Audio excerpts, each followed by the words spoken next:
Tara, gawa tayo ng tuna mayo sandwich. Madali lang to.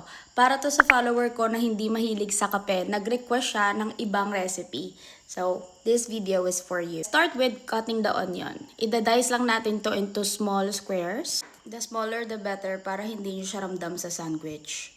Tapos kung ayaw nyo ng strong onion taste, pwede kayong gumamit ng white onion.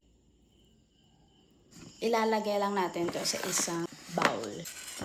Gagamit tayo ng century tuna. Mas prefer ko yung hot and spicy para medyo may kagat. Drain lang natin.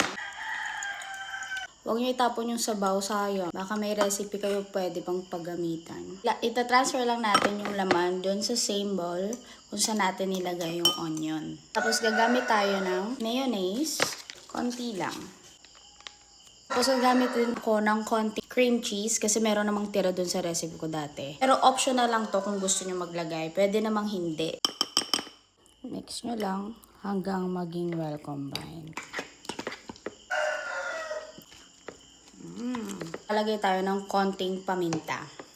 Paminta to guys, nakalagay lang sa Ajinomoto. Hindi pa okay sa inyo yung lasa, pwede kayo maglagay ng konting asin. Pero ako hindi ako mahilig sa maalat or sa sobrang tamis, kaya okay na sa akin to.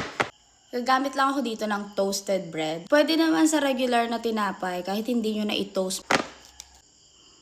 Tapos pwede nyo na siyang kainin. Ganito lang to kadali guys. Pwedeng pang midnight snack. Tara, kain tayo.